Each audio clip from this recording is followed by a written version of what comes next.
Attention. Your podcast player's defenses have been compromised. In episode 1.1 of Unshuffled, we discuss the first Atomic Bitchwax album. We are the new lords of your podcast tab.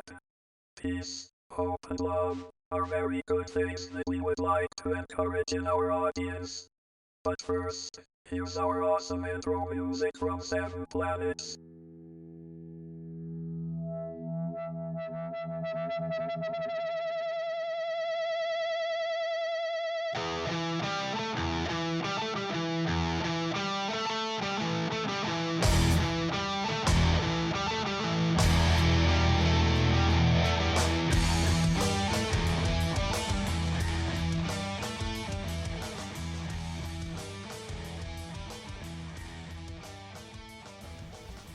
Hello, Scotty D. Hey, welcome back to everybody. Hello, Matt. Have you got a double super buzz? I do. I'm ready. How you feeling?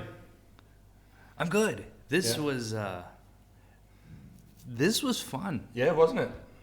I think we started off on the right foot. Yeah, we started strong. We started very strong. It's been a big couple of weeks of listening and a very joyful couple of weeks for me.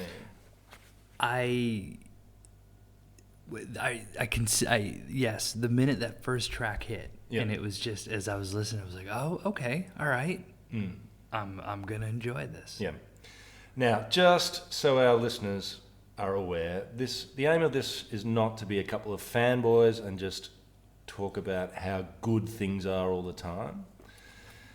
We're going to do every album from the bands we choose. Maybe they won't all be good, but you can probably sense already that we're going to be pretty positive about this one because we chose well. We should probably recap what we're talking about. Oh yeah. we're Welcome back to Unshuffled, everyone. We're talking about the Atomic Bitchwax, and today we're going to be talking about their first album, Atomic Bitchwax I, I guess. I think it's one. I think Yeah, that's what it's just referred to one. as, not self-titled officially. So the album was released in 1999. Just as a starting point. And Yep. I was actually, as I was listening to it, I found myself, I can't, until we had this conversation 2 weeks ago, this band had completely escaped me. And I listened to Monster Magnet, but I had never heard of this band. Yeah. And I was trying to think, what was I doing in 1999 that I wasn't hearing them? and I still don't have there's no reason that I wasn't listening to them. Yeah, I mean, this is one of those bands that I knew of Atomic Bitchwax. I knew I was supposed to have listened to them. I should have listened to them, of course. But that's the great thing in life. You get, with music, you can always go back and we got to hear it for the first time. And, what a magical thing to be able to pick an album up that you should have listened to and to listen to it clean. Yeah, I had a lot of fun. Before we dive in and pick the album apart a little bit, listeners, I hope you've had a chance to listen to it too. If you haven't, maybe you should just head off now. If you've never heard the album, press pause, go and find it somewhere and have a listen. And you can always come back and listen to this podcast because I don't want our opinions to influence yours. It's probably worth noting that this album right now isn't terribly easy to find. But interestingly enough, the day, what was 2 weeks ago that we last recorded, right? Mm-hmm. And so I believe the day after, it was announced that they are re-releasing this first album. It has been re-released. It was re-released. Yeah, it was re-released. Basically, the day after we chose it. Right. Maybe that'll happen with the next one. Who knows? But yeah, it's possible to get the physical copy of it. You'll have to order it from the record label, TP. They've re-released it with a purple vinyl pressing. I wish I could say I had mine in my hot little hands. Mine is currently in Sydney, Australia. It's just crossed the Pacific. It's going to my mother's house. Oh, wait a minute. So you're okay. So when did you order yours? About a week ago, maybe All right. a little more. 10 So did days, I. maybe. I haven't yet received any notification that it was shipped. Oh, okay. So I just kind of assumed maybe it wasn't ready. It wasn't out yet. Oh. But yours has been shipped. Yeah, mine's in Sydney. Oh, all right. Yeah, my purple vinyl, Very which I nice. bought for you. I don't have a record player, but anyway, it'll be a good memento. So we haven't been listening to it, the physical version. We've had to source it from other places, but I feel okay with that. The physical version is en route. Yeah. So let's talk. How did you listen to it? I listened to it primarily. I had to listen initially just through my computer, Yep. which wasn't ideal. With headphones. Yeah. Initially. Yep. And so, but my best listening is when I can just be out walking around and moving, and so later I was able to get that sorted out. But it was when, you were here when I was able to bring it home and play it through the Sonos. Yep. And really, I mean, we'll talk more about this later, but there were just a couple. The sounds of the drums and the bass just needed that. Yeah, it needs volume, this album. Yeah. Let's be clear about that. So for me, as I foreshadowed, I got it onto my iPod Shuffle and clicked the unshuffle button and played it through my, not top of the range, just a pair of Sennheiser over-the-ear headphones, but they have plenty of volume. And that's been my main listening. Actually, when I first got the digital files, my first thought was, what's the most 1999 way I could possibly listen to this album? So I listened on my Windows computer through a program called Winamp, and actually loaded up the old vintage Winamp skin and let it rip through Winamp. Set my EQ the way I liked it. So yeah, I've had a few different places I've listened to it, but the main one would be on the way to work, through the headphones, and just getting lost in it. It's been brilliant.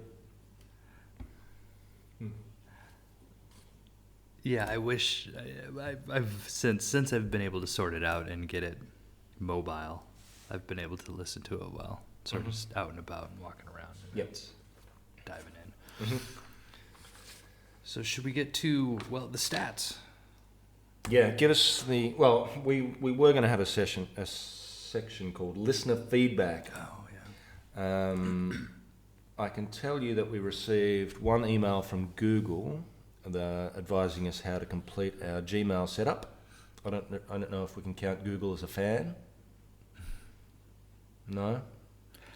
It's probably an automated thing.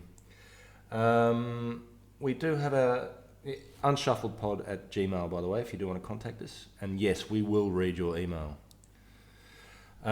Twitter, we've got a few followers, if that counts as anything. Aren't they us? Oh, yeah.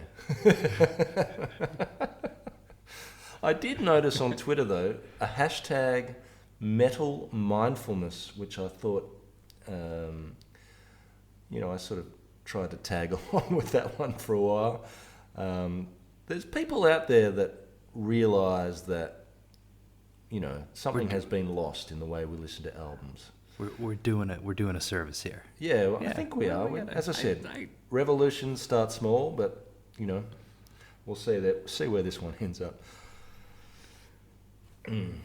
All right, hit us with the album details, and then we'll start All right. picking it apart. As mentioned, it was released in '99. Produced by, for all intents and purposes, it looks like it was produced by the band, by Atomic Bitchwax, and then Eric Rachel, who is, whether producing or mixed, is all over, I think, every album that follows, along with this one. It was recorded at Trax East Studios in South River, New Jersey. And the lineup for this album is Chris Kosnick on bass and vocals, Ed Mundell guitar, and Keith Ackerman drummer.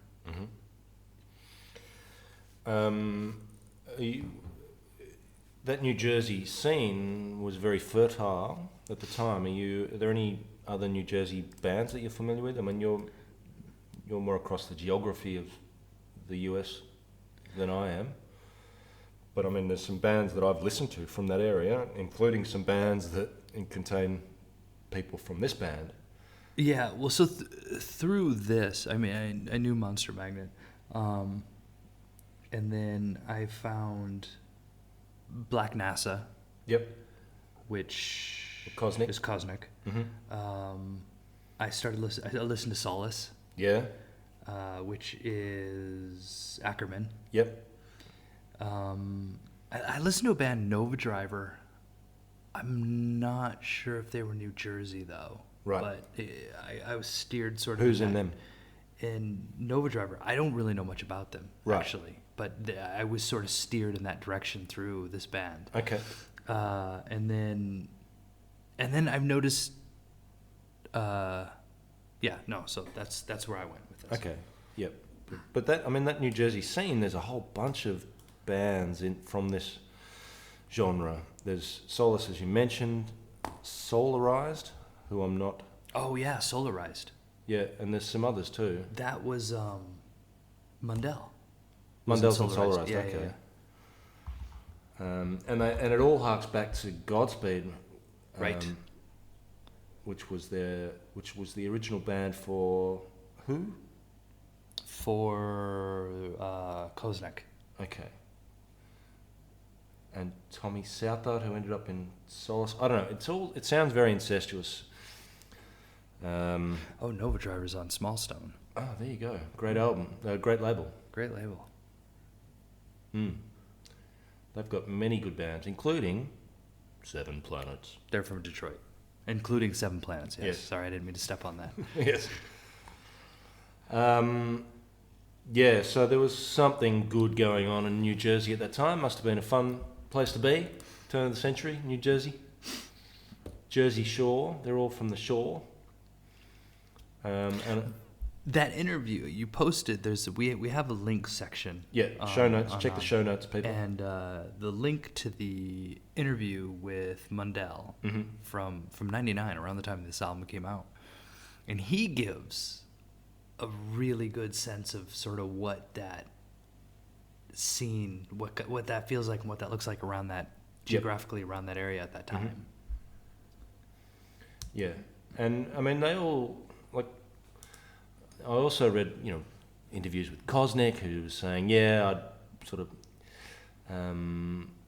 play some gigs and then I'd go back and paint houses for a month or two, and then we'd go and record an album or play some more gigs. And so they had day jobs as well, with the exception perhaps of Mundell.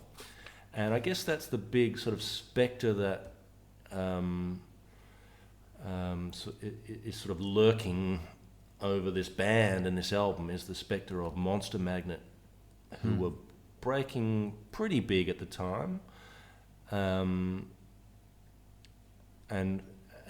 I guess, that was... Ed Mundell was increasingly sort of involved with them, and they was touring a lot, getting played on, major label sort of stuff and big venues and big supports. So I guess that was the big band from that region or that area at the time, and that sort of affected this band's output through the years. They also, in my research, they have their own definition at Urban Dictionary. Atomic Bitchwax do? Yeah, they do. Okay. Hey, you ready for it? Yeah. Here's the definition. You've done research. Here's the definition for Atomic Bitchwax.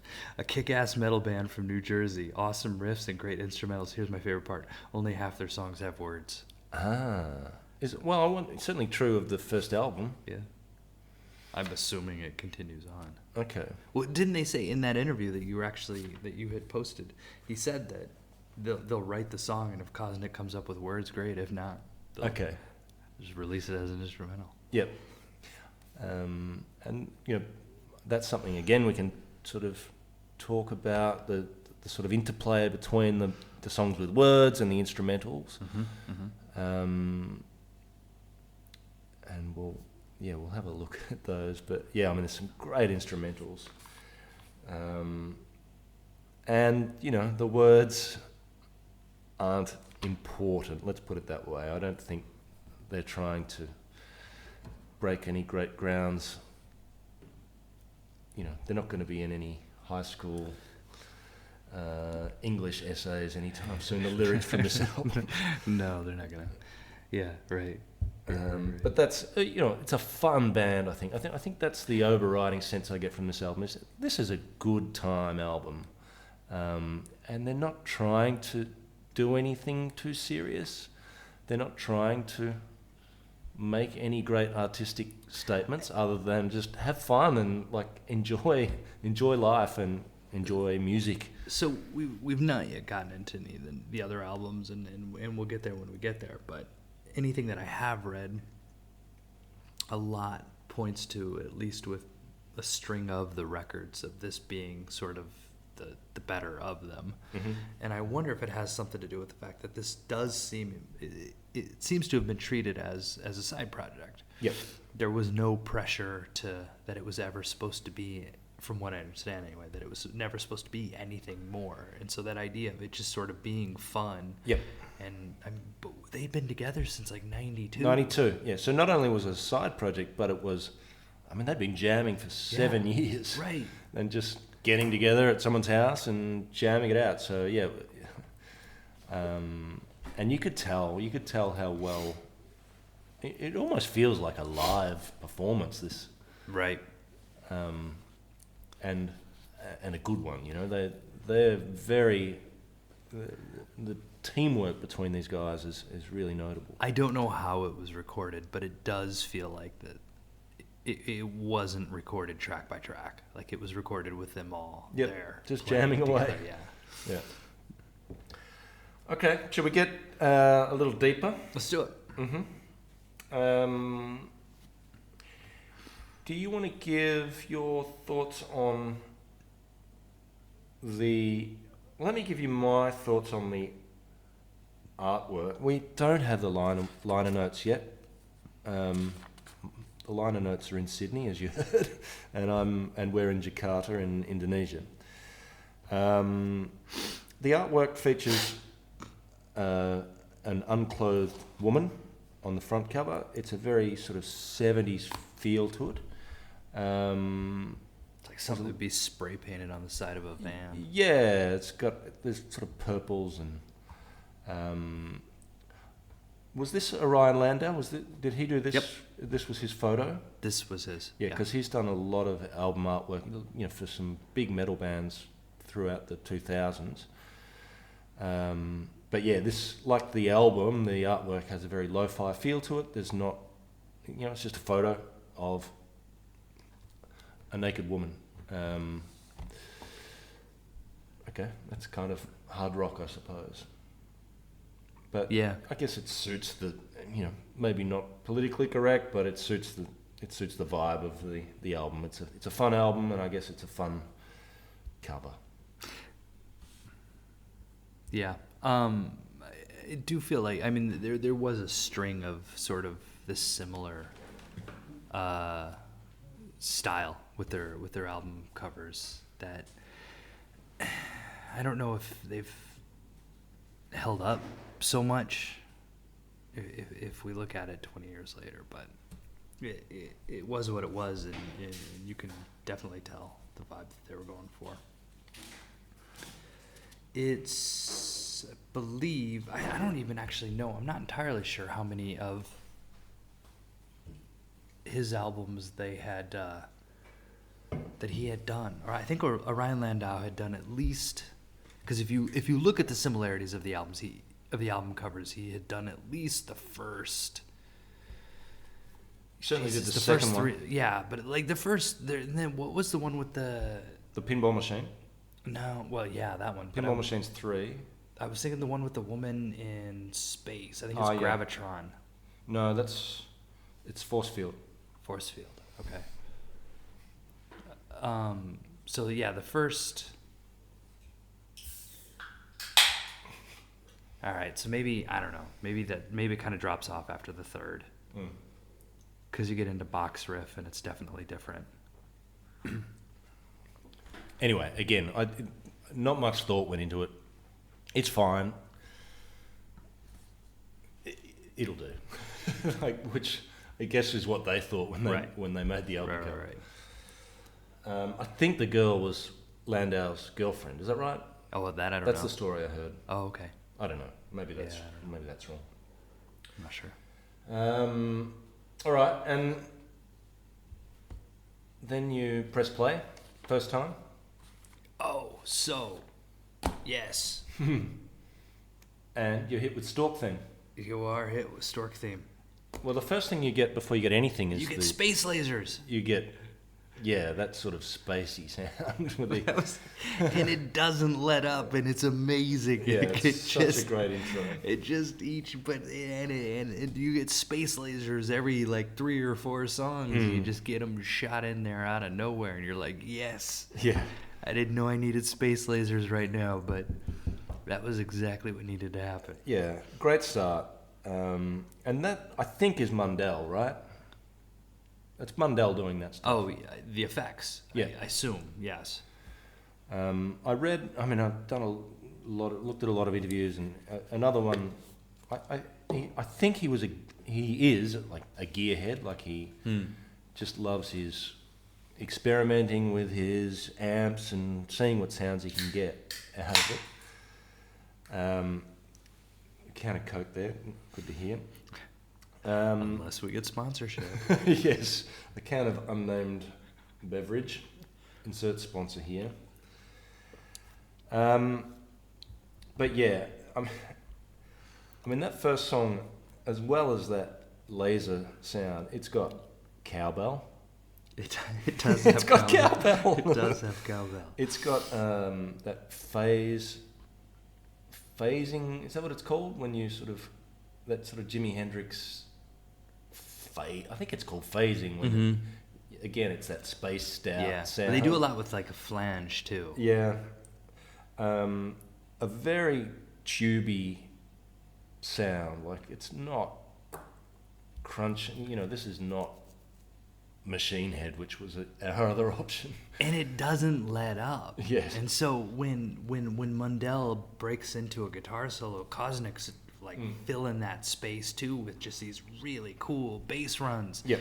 And then everybody just kind of gives just a moment to breathe and let Ackerman get in there and do his thing, and it starts right from that song. Yeah, a great first song. It and right at the end, you get for the first time you get to hear a bass effect, which I believe comes from a pedal called the bass balls, which reappears at various times throughout the album. The first time I heard it, I was like, hang on, what was that? It's just for the last few notes of that first song, but it does appear again later, and it's a great sound. I love it. So what's that, 2 or 3 minutes, that song? Yeah. And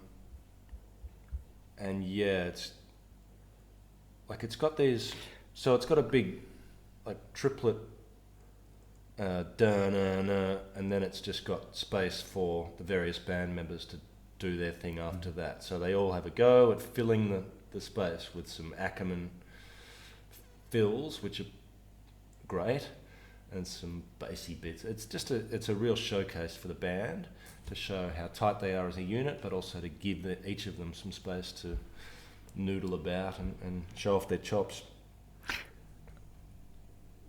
And then when it comes in, I'm going to move into Birth to the Earth. Do. Because that same, where you're talking about, where you've got that moment where you've got that second to show off their chops. With Birth to the Earth, they do the same thing. Yep. It's that moment where everybody pulls back. Yep. And that's where Cosnick starts just belting it out. Yes. And it's, I'm a huge fan of the singer who's not a singer, but is going to just go ahead and give it his all. Yeah, and he certainly does that. It takes a while for him to sing in that song. Yeah, it does. Halfway through the song, I was, well, maybe not halfway, but about a minute or a minute and a half into the song, I'm checking, hang on, is this an instrumental too? I thought maybe this whole album's instrumental. Right, I had the same. But he does sing eventually.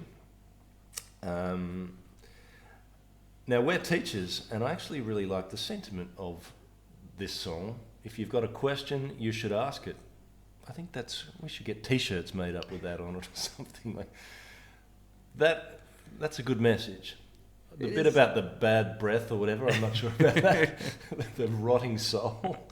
But I think if you've got a message, if you've got a question, you should ask it. That's a good motto in life. From the cradle to the casket. So yeah, fun lyrics. Another fun song. Anything more on that?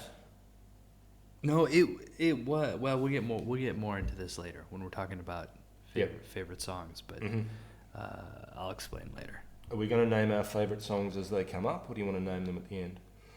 Well, I can tell you that this was. Well, I'll tell you this then. This is in the running for. As I'm going through each time I've listened to it, there's a song where it's just like, oh, hang on a sec, and then I go back and listen to that song like 3 or 4 times. Yeah. And so that's, I guess, how I'm determining what my favorite song of this album is. Right. And this first couple listens, this is the one that I kept coming back to. Just it was something about there was the rawness of it, but there was the interplay with the bass, the drums, the vocals, the guitar, the whole thing. And also just a killer riff. Like, just such a cool after song. After he yells out "Birth to the Earth," Yep. Then the really swing into that riff. It's brilliant. Yes. Next one. Okay, so you had started the show by talking about the lyrics and whatnot, and this one also has just a really cool sort of swing to it. Yep. Right. It is a little bit. It's a different sound than the first 2 songs, but it still fits, and it's. We're just, talking "Hey All Right." Oh, sorry. Hey, all right. Track 3. Mm-hmm. But the lyrics were pretty cringeworthy. Yeah, I guess they kind of lost me with the lyrics here. I mean, it is a fun album.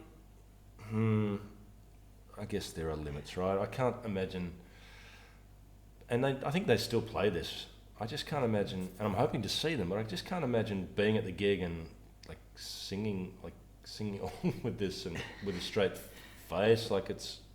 But the drum breaks in this song are so good. And again, the intro, right? Yeah. Space Lasers. And this song, I think this song really also shows, Ackerman just has sort of this frantic style, and it's not technical, no. But it's definitely frenetic. It's in your face. And this song really, I think, showcases that. Yeah. This is one of the songs where his drumming just kind of makes me smile. Yeah, I think. And again, we'll talk more about the role of each band member, but a 3-piece, there's nowhere to hide in a 3-piece.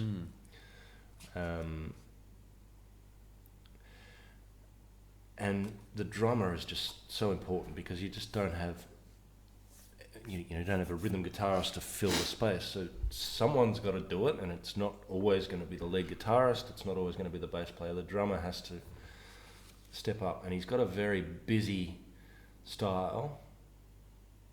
He's always doing something. The quote from Mundell in that 99 interview was, he's all over the place, and that really fills it up.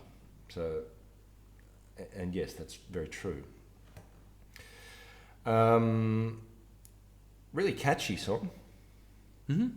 It is. Like short and sweet, like a good radio song. Not that it would have ever got. You could see this being the single. Yeah, that would have. Well, except for those damn lyrics. Right, except for the... Yeah. But yeah, all right. Lyrics aside, a really good song. But let's move on. Crazed. Is it Crazed? Crazed. Fandango. Crazed Fandango. So this is a cover, the first cover of the album. First of two, right? First of two for this album. And this is a cover of Ed Mundell, one of Ed Mundell's favourite guitarists and biggest influences, Tommy Bolin. Is that how you say it? I don't know. Or Tommy Bolin. Bolin. It's Yeah, from Tommy Bolin's 1975 album Teaser. So I'd never heard of or listened to Tommy Bolin before this. I have now. He's an Iowa boy. Oh, Put that out there. all right. He's a local boy. Okay.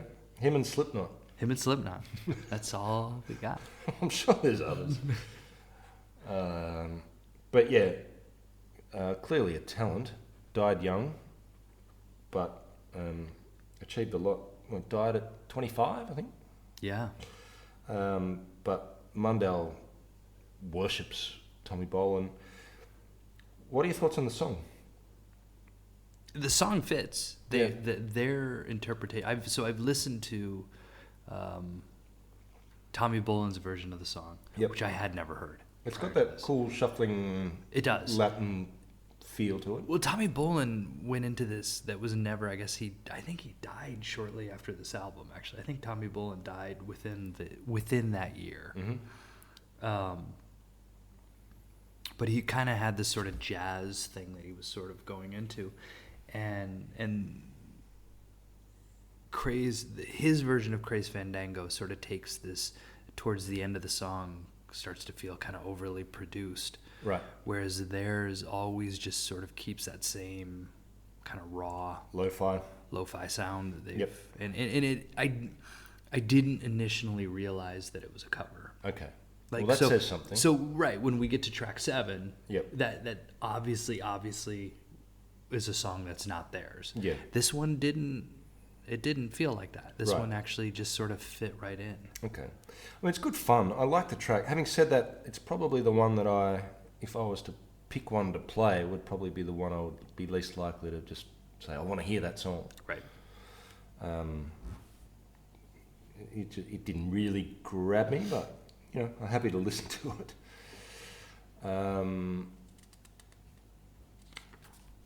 Anything else on that one? Nope. All right. So then we've got Hope You Die. Another one of the songs that I think I've put into the running is... This is one of the songs that I kind of kept coming back to. Yeah, this is great. And this is one that they still play. I posted a video of them performing it, I believe in 2016. It was 2012, I think. Oh, was it 12? All right, I think 2012. Was that the one at the Tote Yeah. in Australia? Yep. Ah, Yeah. And my old stomping ground. And what I'm curious about those, because in the video that I performed, it's Kosnick and Finn Ryan who's going to take over from Mundell later. Yeah. Spoiler alert. And so it's got them trading vocals, and I can't tell if that's happening in the recording.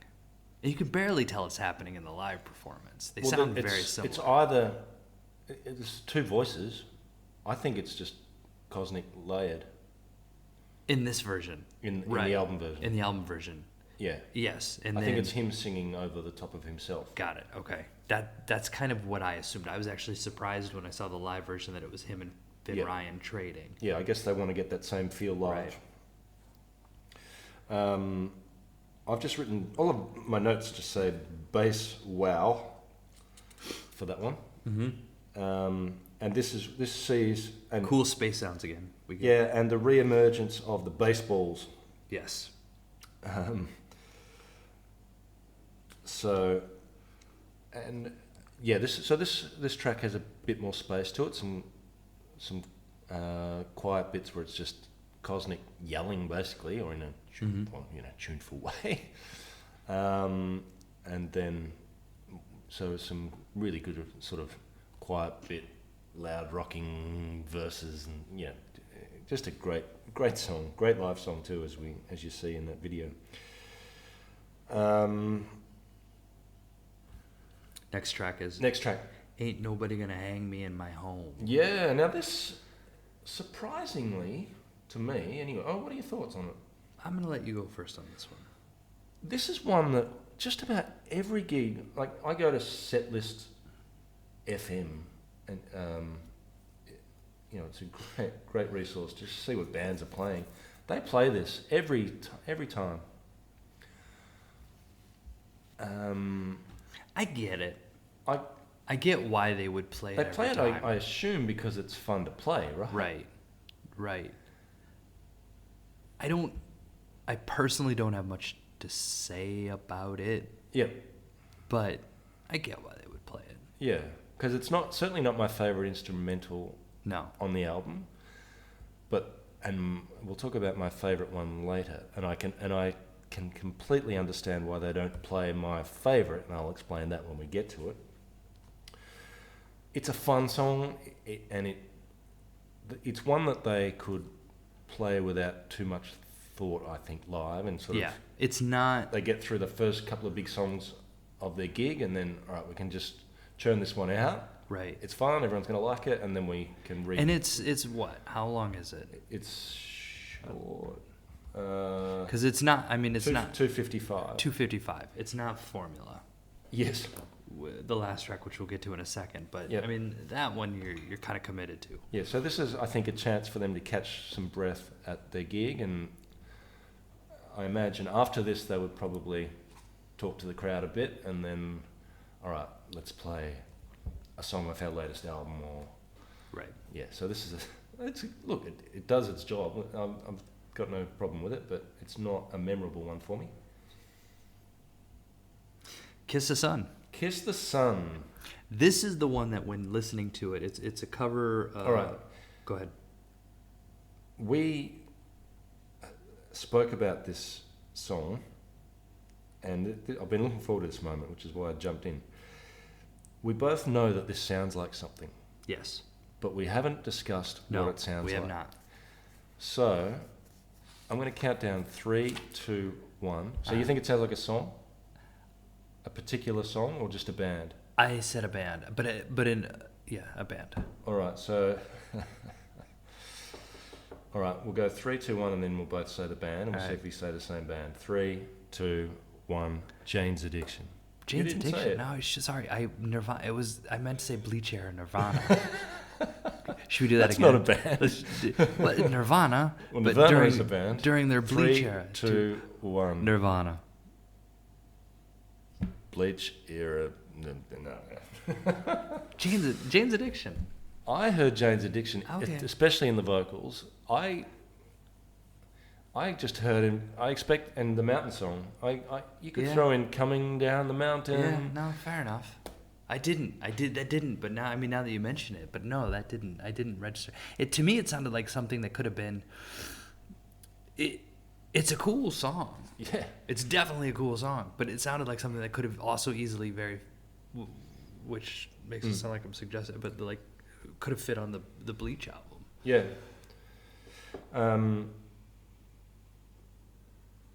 You like the Bleach album? Yeah. I do like the Bleach album. Okay. I like Jane's Addiction. Okay. I like the song. Yeah, I don't know Core. No. Did you listen to the original? Yes. There's a link to the original in the show notes. I did listen to the original.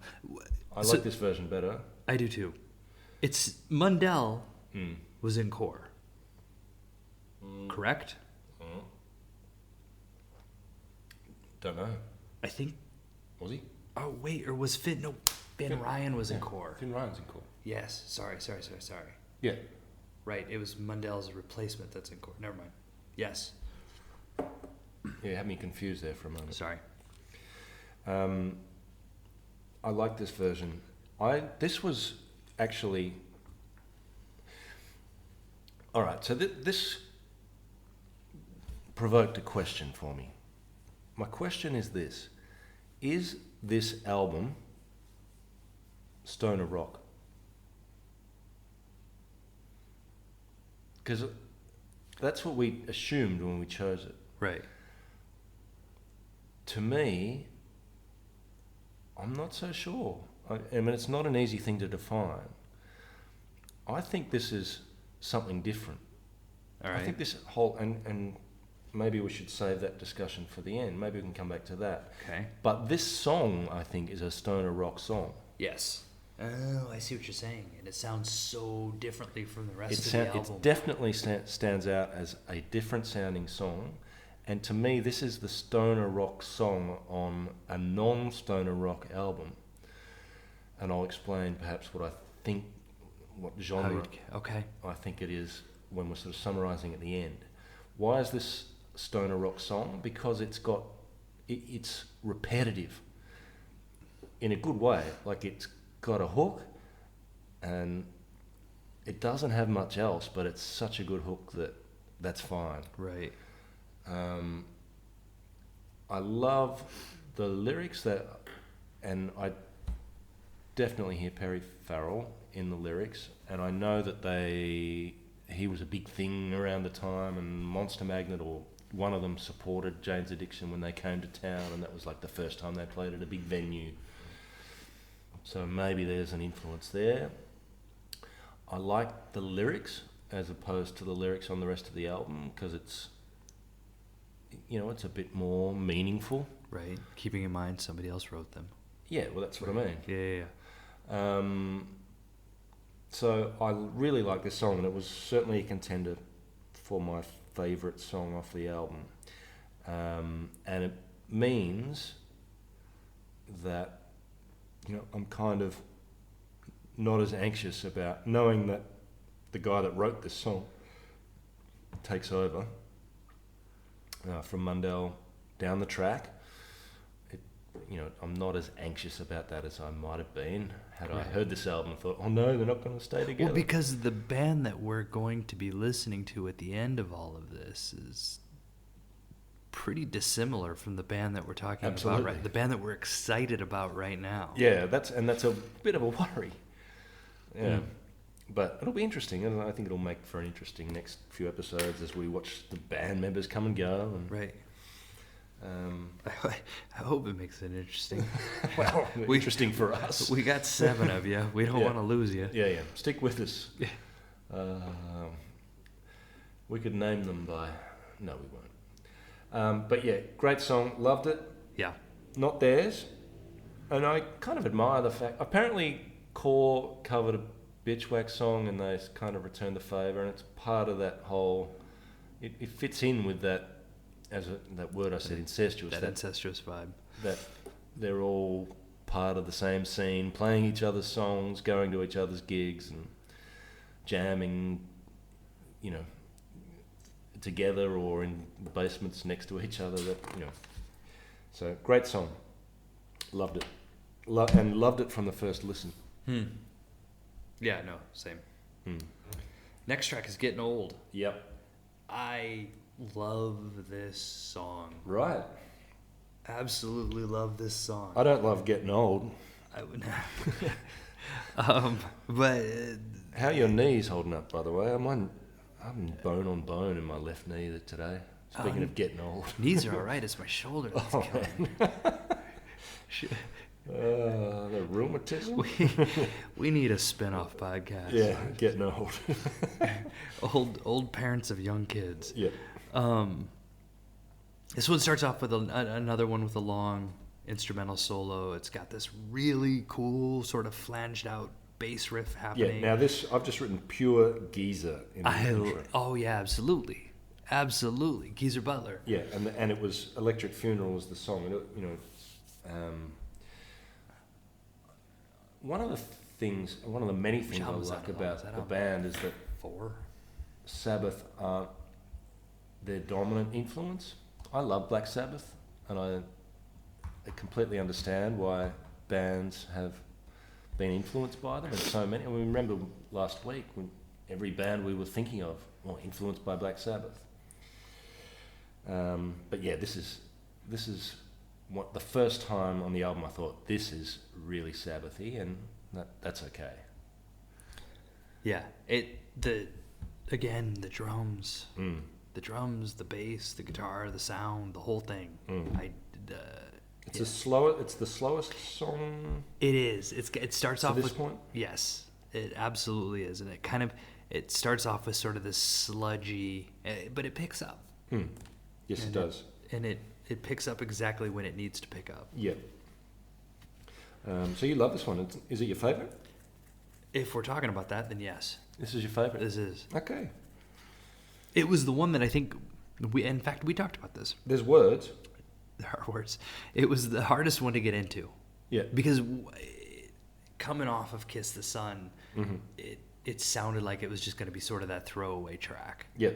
And then it was after 3 or 4 listens to the album where it was just like, no. That build up, that slow sort of like sludgy build up was so worth it when they got to when they finally just like kicked it off and jumped into it. And it was so. And that's been the beauty of just listening to one album for the last fortnight is, the songs you like when you first listen are not the songs everyone should do it. And this one, join us, people, when on this journey. This was decided when I listened to it on the Sonos. Okay. When I had it on the surround sound Sonos speakers, that was when it was sort of clicked for me. All right. The lyrics are kind of throwaways. Something about feeling cold, and I don't even. There are lyrics there somewhere. Yeah, I know there's singing. It feels like there's a melody in there. I did not. I have no. I couldn't tell you what they are. Okay. But they're just there. Next, we paid homage to this in our intro today. Last of the V8 Interceptors. Another instrumental. Or cool space sounds. More cool space sounds. This is my favorite song title.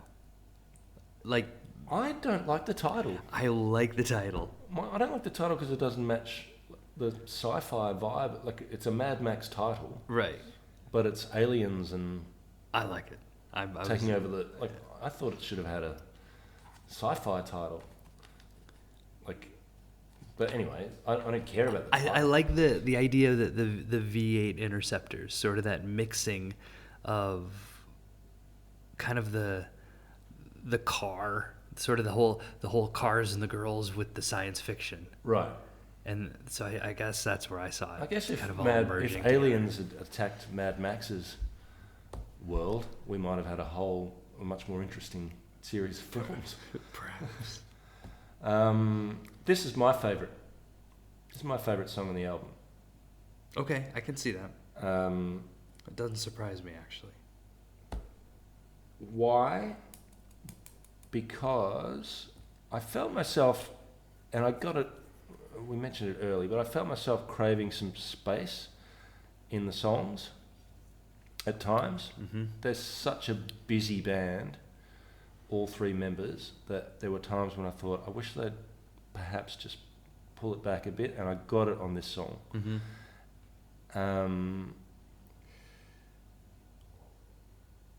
This is Mundell noodling and experimenting in a really nice way.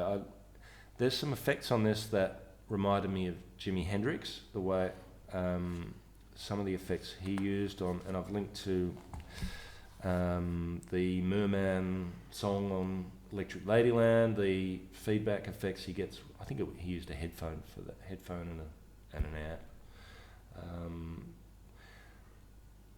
I love the experimentation.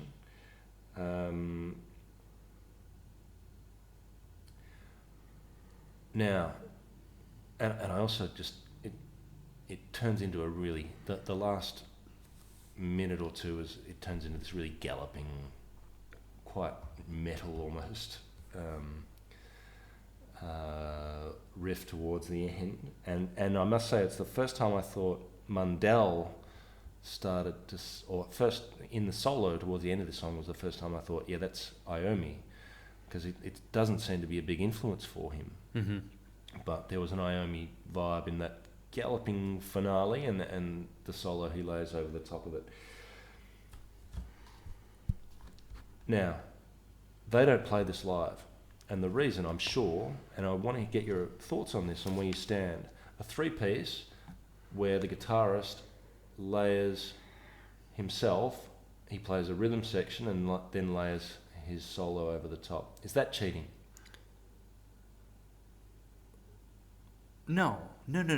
I don't think so. Because you can do it with loops, you can do it with pedals, you can do it with. You don't need. You could do it without having to bring your. But they Your can't do this MacBook live, up right? on stage. I think part of the reason they don't do this live is because he's not in the band anymore. Yeah, I Like, guess. this feels like such a Mundell song Yeah, maybe that's it. that this probably went with him. Yeah, you might be right. Maybe we can do a statistical analysis of their set lists pre and post Mundell. Well, if Atomic Bitchwax wants to write in, our email is. I'll get my grade 12 math class onto it. Right. But yeah, I mean, if you are right with a three-piece, this is going to be a complicated song to play live. Yep. But having said that, I love it. It's my favourite song on the album. I could listen to it 20 times in a row and not get sick of it. And yeah, it's that sci-fi. Like it even finishes with what sounds like a spaceship sort of taking off into the atmosphere. Which then brings us into our next track. Shit Kicker. Yes. So first off, Pass me the sandwich bag. I want to know how huffing aeroplane glue in a sandwich bag is not the title of this album. Yeah, it's a funny sample. and a fun song. I'm torn between. This is one of the two songs that I think I probably am more inclined to pass over. Which is, again, interesting because this has been played at pretty much every gig I've checked in the last... I just keep, again, scrolling through set list and just picking gigs at random, and it's always there. And it's generally the second last song they play at a gig. So the last time you said that was for track 6. Ain't Nobody Gonna Hang Me in My Home. Yep, they always play that early in the gig, and they always play this one late in the gig. These are the two songs that were in my running for least favorite songs that I pass over. Throwaways. Yeah. I don't know if it's a throwaway. I mean, I get why they play it, but Yeah. It's a fun song. It'd be fun live. right. But it's it's definitely this also kind of just falls back. This is just maybe this one is a throwaway. I guess by the sort of 12th or 13th song of the gig, you want something, you're getting pretty tired, you want something it's an easy riff. Yeah. This isn't asking too much of anybody. Yeah, and then you can set yourself up for the big finale to your gig, I suppose. Yeah. Do they play Formula moving into the next song? Do they play it live? Yeah. No, No. never. Okay. I didn't think so. Yeah. That might be a Mundell song too, though. Yeah, it's got his fingerprints on it. All right, so Formula. 10 minutes, 22 seconds. I feel like They had to have a long song. they had to. I feel like this is them at. I imagine that if you were to show up to an Atomic Bitchwax rehearsal, this is how about most of it's gonna go. Oh, Yep. There's that sponsor again. Yeah. Insert sponsor name here. Like I imagine this is what they do. This is them at what they do. This is them jamming.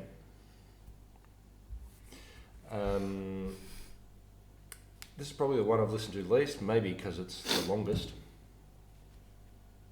You like it? I do like it. Yeah. I mean, it's nice that it's at the end. So if you need to go ahead and just stop it and walk away, you're not missing anything. Yeah. No, I do. I don't know. Now that we come to talk about it, I can't remember much about it other than thinking how much I liked it when I listened to it. Yeah. But that's one of the difficult things about instrumentals, right? It's always when you're away from them, because you don't have a lyric to pull you back into the song, it can be tricky to... The one thing I didn't do, which I wish I had done, was just isolated the instrumentals and listened to those back to back. Yeah. But I guess that was against the nature of what we're doing here. I wish I had done that, just to kind of distinguish a little bit about what they were trying to do with each instrumental, because they are different. Yeah, they're very different. I loved the flow of the album. Those first 3 songs are so strong that by that stage you just put it in, press play. You've heard the first 3 songs. No one will ever change your mind on this album. This is a great album, and no one will ever convince you otherwise after that first listen. The instrumentals, I think, are well placed. Yeah, and Formula, I think, works as a last track. Yeah, it absolutely does. Yeah, it's the one that, okay, Start, when you're ready for it, here it is. Start to finish. I mean, to be fair, they give you bathroom breaks, right? I mean, start to finish, first 3 tracks, as you're saying, strong. Track 4... All right, there's a moment to, you can kind of get up, go get something done if you need to. Yep. Come back for Hope You Die. Yep. And then track 6, if you Ain't maybe Nobody. you didn't finish, you got to come back up and finish that thing you did.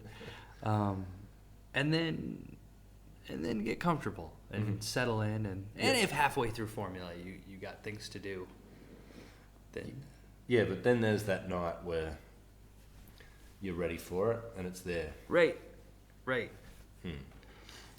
It's there for you when you want it. All right, that's it. That's the track by track breakdown. Yes. Let's talk. Do we want to go into the band Brownlow? Let's do it. All right. So, for non-Australian listeners, the Brownlow is an award given in Australian rules football, which, if you're not familiar with it, shame on you. It's the greatest code of football in the world. I don't know why you're laughing. Obviously, I haven't seen it. After every game, the umpires award 3 votes to the best player on the ground, 2 votes to the second best player on the ground, and 1 vote to the third best player on the ground. At the end of the season, they tally the votes. Whoever has the most votes is awarded the Brownlow medal for the best player of the season. Now, you've got your 3-2-1. I do. 3 for the best, 2 for the... You get the idea. I've got my 3-2-1. What we don't know yet, and this is where the suspense comes in, listener. Are we going to aggregate these, or are we going to have our own individual band Brownlow across? See? Yeah. We should definitely, once we get a few of these under our belt, we should aggregate these. All right, let's aggregate. And all right, well, I'll put a spreadsheet together. Don't worry, listeners. You can follow this through the show notes. We need a name for this, though, right? We're not going to call it. It's not going to be the band Brownlow. We need a better name. We do. Right now, I'm calling it Maddie's Meal Ticket. Down Low sprung to mind, but anyway, we'll come up with a better name. But for now, let's just give the votes. Let's do it. Tell me your 3 vote. Who's your best on ground? Who's your best performer on the album? Oh, do we just start with number 1? We don't even like build up to it. Oh, you want to build up? All right, yeah, it's probably a good way to do it. Give me your. Well, in this, unfortunately, There's only 3 pieces. That's true. All right, so I'm gonna go ahead and start with my number 1 for this one. For me, it was Keith Ackerman. Your 3 vote. Your best on ground. That was best performance. My best performance was Keith Ackerman. Who was the drummer? Yes. The drums throughout this album, through and through. I would be listening and just have to stop and just smile and enjoy it. Again, not technical. No. But definitely frenetic, definitely driving it, definitely it wasn't him initially. I was sure you were going to give it to the bass player. And it was Chris Kosnick. In fact, when I first heard this album, that was all I was paying attention to was the bass. Yep. The bass is so good and it's so cool. Yep. But it was just after each listen, I found myself just being drawn to Ackerman. It was just the drums. He certainly fills it up. He did. So my part of that, I think, is the splashy nature of the cymbals. I often pay attention to the cymbals of a drummer. Okay. And yeah, he doesn't use the tight hi-hat too often. It tends to be... he does not. Which helps fill out... I mean, you need to, as we said, you need to fill it out in a 3-piece. That drummer needs to not leave too many gaps. So my 1, 2, 3, my 3 points goes to Ackerman. Yep. My 2 to Kosnick, and then my 1 to Mundell. See, this is going to create problems from the start with Brownlow. Because my 3 goes to Mundell. I figured. I love what he does. I love his devotion to retro tube amps. Like, just it's. To me, he's the driving force in this album. And my favourite tracks stand out as favourites because of what he's doing, you know.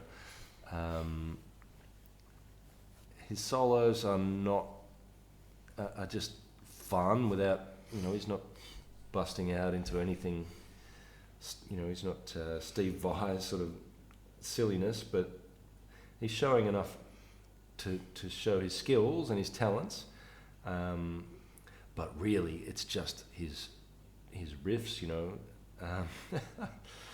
and his commitment to that sort of old school vibe, which I think, to me, when I think of this album, it's that retro 60s, 70s vibe that will stay with me, I think, and to me, that what gives it that, I think, is Mundell's sound and what he does. 2 votes to me. I can't give 2 votes to a pedal. The bass balls. Right. So I guess I'll give them to Kosnick. I think you could, though. I think we totally could. I think you could I think you totally could have put baseballs as number 2. I love that pedal. I wish you'd buy one. I'm going to buy a bass just so I can have that pedal.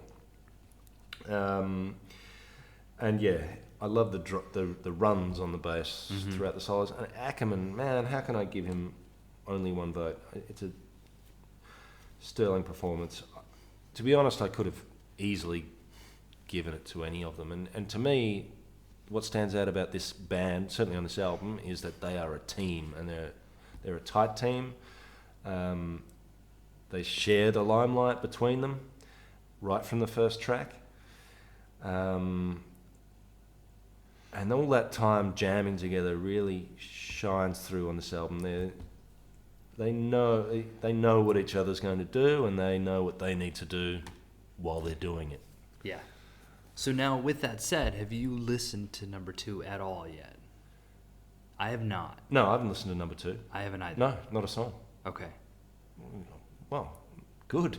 Well, I didn't know if you had started to kind of. No. I've been curious. I've done some side listening, but to other bands, but no, I'm determined to experience the same thing. Because I think albums 1 and 2 are the only ones with the classic lineup. Well, and also that just comes hot on the heels of the other. Right. Like as we start to get into the other albums. Which is a concern if they've been jamming these songs for 7 years and then all of a sudden they have to release another album Right. straight away. So perhaps these are still, maybe they had 20 songs in their pocket. I'm sure they would. If 7 years of jamming, you've Right. got more than You've got, 11 songs. And so I'll be curious to see if these two albums are just sort of interchangeable. Yep, me too. I'm looking forward to it. Yeah, as am I. One thing to me, looking at the set lists, almost half of the gigs they're playing these days are songs from the album we've just been talking about. So does that mean the quality drops off, or is it just that this album's so good? Right. I hope. I'm reluctant to let this album go. In a way, I'm scared of what's next. Can anything live up to this? We'll find out. We'll find out. We will find out, and you will find out too, listeners. I've narrowed them down to one. We just got the one guy.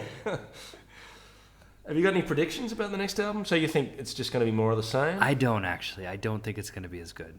I think it'll be more the same. It'll be less. Same, but not quite. Right. Same-ish. Yeah. I have no reason to think why. Yeah. I don't know. Okay. I'm kind of, I guess the next couple albums, I'm curious to where they're gonna go. I can't wait for number 2, even if it's 85% of this. Oh yeah, no. I'm definitely looking forward to it, but I'm curious to know kind of how all of this is gonna play out. Just to get that feeling of putting in an album and pressing play for the first time. This is going to be our jam for the next couple of weeks. I'm definitely gonna. The first track on album 2 is called Ice Pick Freak. Ooh, now. And I'm. Now, remind me. I think how's freak spelt in that? It's F-R-E-K. Ah, yeah, of course. Right. Must have. Maybe they didn't have spell checkers back in 2001. I'm assuming it's an instrumental. I'm going to go ahead and say they're going to start it off with an instrumental. Surely. Yeah, I can't wait. Can't wait for number 2. Are we including EPs in this? I don't want to. Okay. I think we can perhaps give it a listen. I don't want to do a full episode. But we don't need to. Right. Okay, so we would jump Spit Blood into 3. Yeah, maybe Okay. have a little listen and Yeah. we can have a quick chat about it. Fair enough. We don't need to write it off completely. Mm-mm. Now, what else? If you don't have the album yet, go to TP and get either the purple vinyl or the CD. That it's a special release, and I honestly think this this album we've just been discussing has a special place in music history, and I think you should own it and own a physical copy. Oh, absolutely. And if you can get it on vinyl, then and the vinyl happens to be purple, then all the better. So get that. I don't think we're going to have the same luxury with number 2. I've had a lot of trouble chasing that down. It hasn't been re-released. No, it hasn't been re-released, which is why. I think that's another thing that's. No, let's not. Again, it was a 20th anniversary re-release. I'm not going to hold that against it. The 2 were just released within weeks of each other. I have got a copy being sent to my wife's sister in the UK, who's flying here to see us. Of the second one? Of the second one. But I've had to resort to eBay for that one. Oh. And there's a chance that she doesn't want to come because everyone's freaking out about aeroplane travel at the moment. So maybe I'll just ring her and see what she thinks of the album. Have her play it over the phone for you. Yeah. All right. But look, in the absence of a physical copy, we'll just chase down we'll chase down the tracks by whatever means we can. They get easier to get later on. I've got a big batch coming with 4, and the later ones all headed my way, assuming Indonesian customs are happy to let them We're through. gonna give it back to you. They've got a new one coming out too. It might be released by the time we get to it. Maybe, yeah, we could do it I feel like hot off the presses. I feel like they have a new one coming out in 2020. Okay, and they're gigging like crazy at the moment. I don't know what incarnation of the band it is, but they played last night in Philadelphia. They're playing in Iowa City, my Yep. old stomping grounds at Yeah. Wildwoods in Yeah. 5 days. Yeah. And again, most of the songs, you're going to get like 50% of, if you catch them at a gig, 50% is going to be from this first album. So I really want to see them. They're playing in Munich. I'm going to be in Europe in summer, so I might be able to sneak up to Germany and see them play with Fu Manchu and a couple of other bands, which would be just brilliant. So they're still gigging, which is one of the nice things about this band. We can still go see them if we get the chance. Right. I've enjoyed it. I hope you have too, listener. Thank you all very much for I said it again. listening. Oh, thank you, sir, for listening. It's been fun, and join us again in about 2 weeks' time Right. for Atomic Bitchwax II. We'll do this again and we'll See if you can chase it. Get onto eBay, get yourself a copy, and experience the thrill of. Join us and write in. And write in, Unshuffled Pod. Guy. Yeah, you. Send us a message. You can get us on Twitter. You can get us in so many different ways. So we look forward to reading your input and your feedback on either the first album, the second one, or just your experience as a whole as you join us on this journey into music intentionality. Join the Unshuffled revolution. All right, we'll see you in a couple of weeks. All right. Thanks.